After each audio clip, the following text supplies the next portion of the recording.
We are told that building better habits is the key to transformation. However, where do we begin? How can we create lasting change in our lives without all the headaches that go along with habit change? My belief is that to understand anything further, we can always turn to books. And once we learn how something works, we can implement it in our lives and see what works for us and disregard what doesn't. So today I want to share with you 3 key lessons I've learned from what I believe is one of the best books I have read on breaking bad habits and creating good ones, which is Atomic Habits by James Clear. So let's begin. Hey friends, welcome back to another video. So let's dive straight in.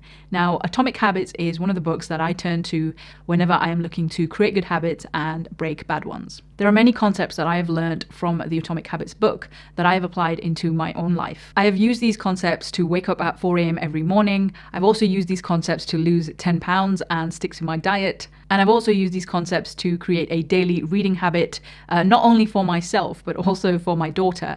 In fact, at this point, she can't actually go to sleep without reading some form of book before she goes to sleep. So I've definitely used these concepts in my life. And so I wanted to share some key concepts that I learned from this book so that you can take them and implement them in your life as well. The reason why I love the Atomic Habits book is because the concepts shared in the book are extremely simple. They're very simple to understand, but then also very simple to implement, which is very important when it comes to habit change. Now, don't be fooled by the word simple here, because simple is extremely powerful, because what happens is these simple steps can compound over time and create remarkable results. And with that being said, let's move on to the very first lesson that I learned from Atomic Habits, which is system versus goals thinking. Now, goal setting has been a huge part of my life for the past 7 years, and it is something that I do every single year to plan out my year and to decide what it is that I'm going to be focusing on each year. In fact, goal setting has become such a huge part of my life that it's actually become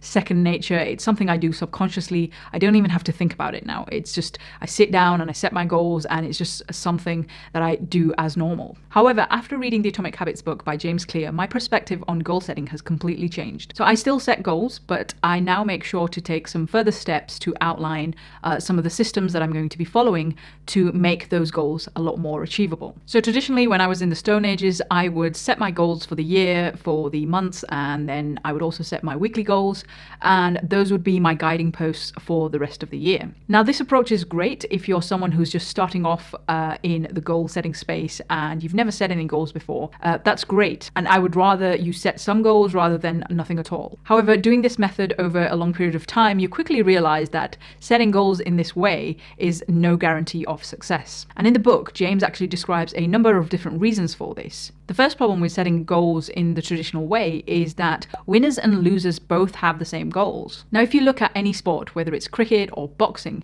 every participant has the one goal. They want to win that match, or they want to win that particular sport. No one actually goes in there purposely to lose. However, every sport has winners and losers. So what is the difference between these two types of people? Again, if we look more in our personal space, there will be people around you who are high achievers, and there will also be people around you who are not high achievers. So what are the differences between them? Why are certain people really good at achieving their goals, and why are some people not very good at achieving their goals? There are lots of occasions where so many people have the same goal, but only some of them achieve their goal, whereas others don't achieve them. These discrepancies actually show that it can't actually be the actual goal that these people are setting that can be the differentiator, so to speak, between who achieves the goal and who doesn't. What it usually comes down to is that the winner or these high achievers actually have a better system in place, which allows them to move sustainably towards the achievement of their goal,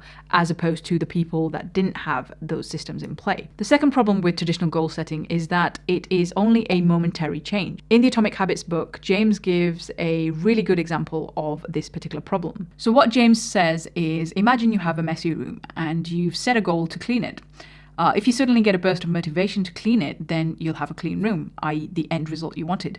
However, if you still maintain your unorganized, messy habits, then your room will become dirty again very quickly, and you'll have to rely on another burst of motivation to get it cleaned. Now, you're left with chasing the result again because you didn't change the system behind it. You treated the symptoms without addressing the actual cause. What you need to do is change the system so that it can create different results. So for this particular example, you would actually address the messy and unorganized behavior and create systems in place that would address those particular things, as opposed to just getting this burst of motivation and then cleaning everything and then getting back to square one again. So maybe you could clean up after yourself as soon as the mess is made, or if you are changing your clothes or taking off your clothes, you could fold them up each time that you take them off and put them in the wardrobe or the cupboard rather than just leaving them lying around. Small habits like this can make you much more organized, and then in the long run, they could allow you to achieve your goal of having a clean room. It's small daily systems like this that can lead to long-term desirable results. So the third problem with traditional goal setting that James outlines in the book is that setting goals traditionally restricts your happiness. In Atomic Habits, James states that the problem with a goal-first mentality is that you're continually putting happiness off until the next milestone. So you're continuously on a treadmill whereby you never actually reach happiness because you just keep putting it off. It's much more meaningful to enjoy the process rather than the end product, because this allows you to be happy while striving to achieve your goal, as opposed to just the end result, which may or may not happen the way that you anticipated it. Systems allow you to do this because every single day that you are implementing your system, you can be satisfied knowing that as long as you're working the system, that will lead to the end goal. And so every single day you can be in a state of bliss because you're enjoying the journey, and you know that the things that you're doing every single day are leading up to the achievement of that final goal that you've set. Not only does this make you a happier person, it allows you to be much more content, and it allows you to move towards your goal in a more peaceful and more enlightened and inspired and excited manner, rather than being frustrated that you're not getting to your goals because you don't have a system in place to follow. The fourth problem with traditional goal setting that James describes in the book is that goals are at odds with long-term progress. So if you think about some of the things that you've done in the past and certain goals that you've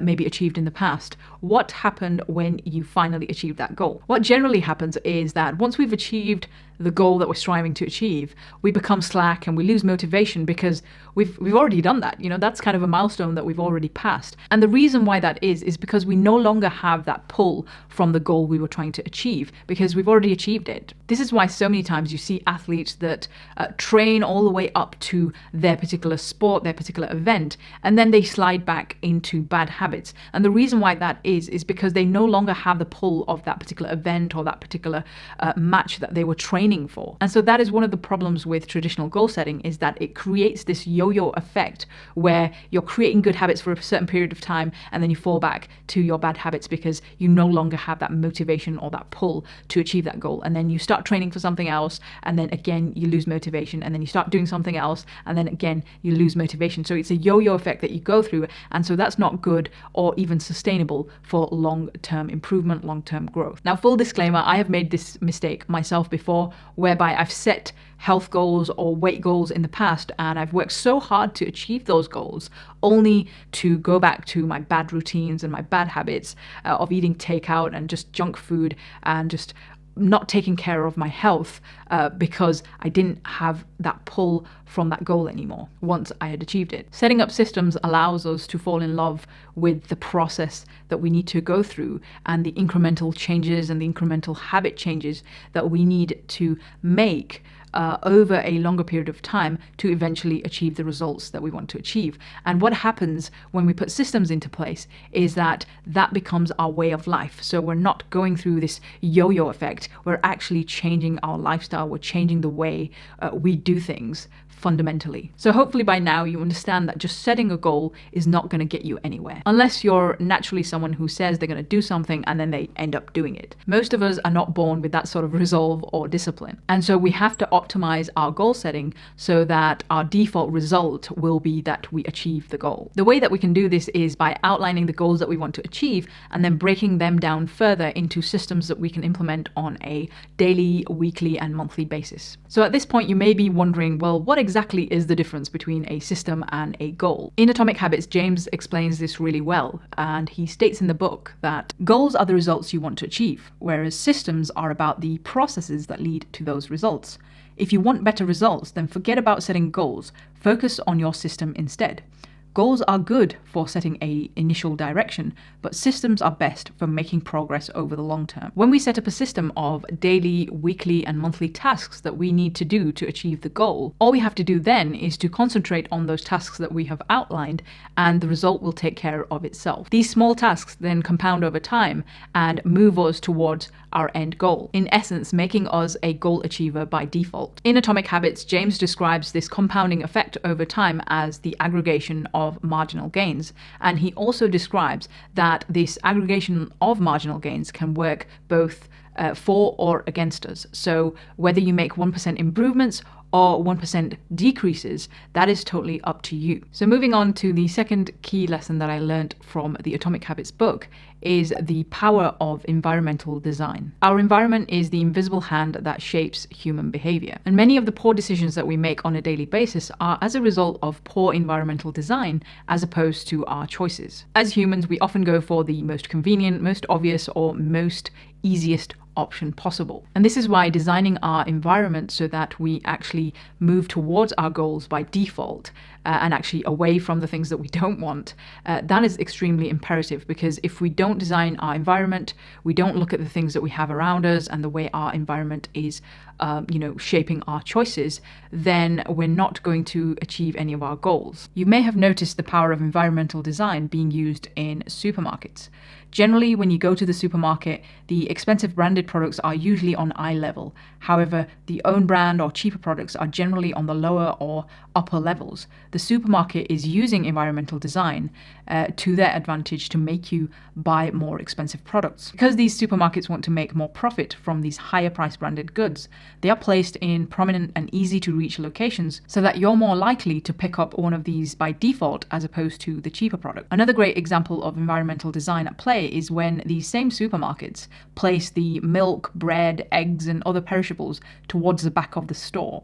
The reason they do this is because they know that people come in to get these products and they need to top these products up pretty regularly. And so what happens is they put these products at the end of the store. So you have to walk through many other aisles with all sorts of different products on there that will entice you to buy those particular products. And so as a result of this, you've probably noticed that when you pop in to get some milk or some eggs or some bread, you end up coming out with many more different products that you didn't actually go in to buy in the first place. And so these supermarkets are using these tricks of environmental design to make you purchase more products from them and also buy higher price products from them. So to give you an example of my personal life and how I've used environmental design to create certain habits in my life. So last year I wanted to lose an extra 10 pounds of weight, and I used environmental design to my advantage. One of my biggest downfalls when it comes to weight loss and food is takeaway food. It's just so easy, it's convenient, and it's so quick to just order something and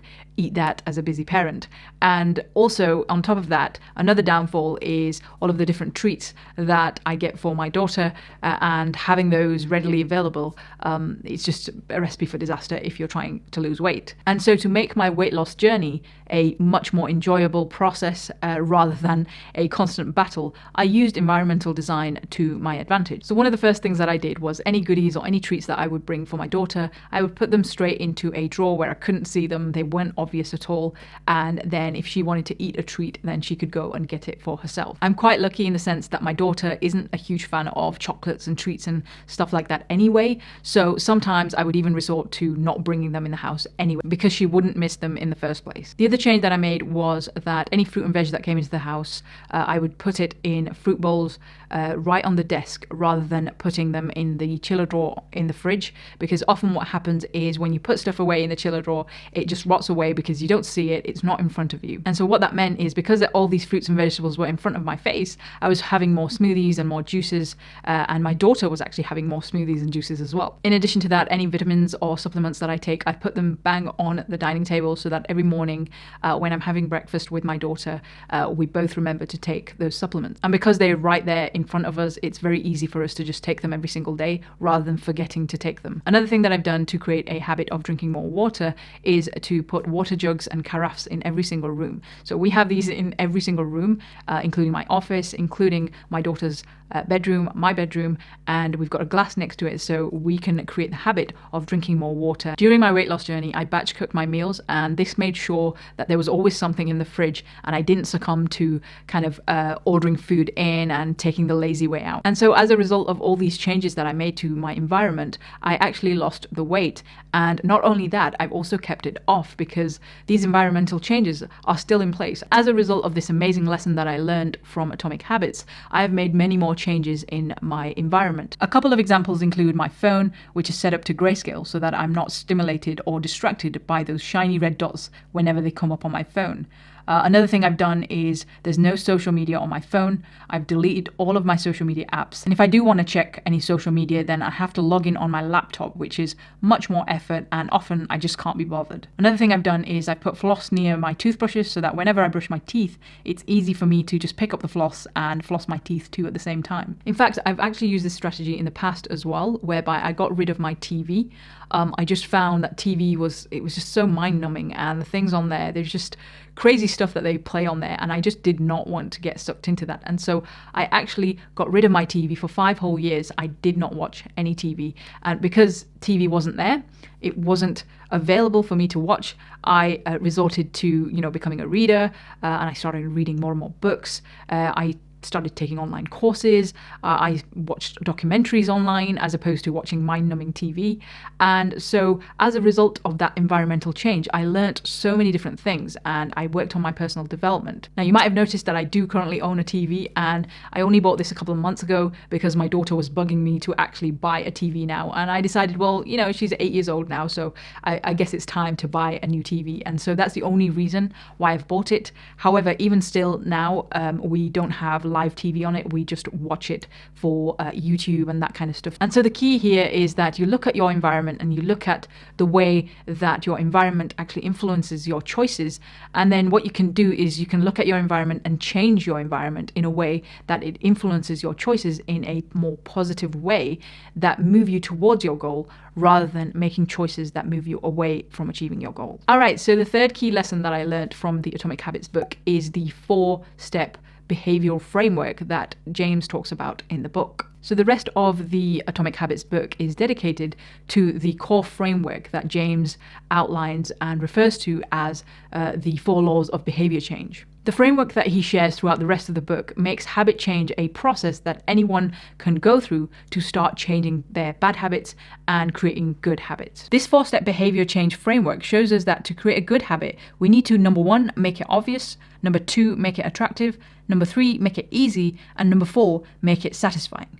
This framework can then also be reversed to break a bad habit. So to break a bad habit, we must, number 1, make it invisible, number 2, make it unattractive, number 3, make it difficult, and number 4, make it unsatisfying. You'll soon find that many of the habits that you're trying to implement into your life, if you put them into this framework that James describes in Atomic Habits, it's much more easier to create those habits in your life and then break the bad ones that you want to break. So just to give you an example, let's say you want to start waking up at 4 a.m. like me, then what you would do is you would use this framework to outline the habit that you want to create. To make this habit obvious, you would probably set up an alarm for 4 a.m. To make it more attractive to wake up at 4 a.m. in the morning, you might plan some sort of self-care or something in the morning that will allow you to get out of bed. This way, when you wake up in the morning, you've got something to look forward to and it will be much more attractive for you to get up and get out of your bed and actually do that thing rather than go back to bed. One of the things that I do is as soon as I get up at 4 a.m., I go to the bathroom, brush my teeth, wash my face, do all that stuff,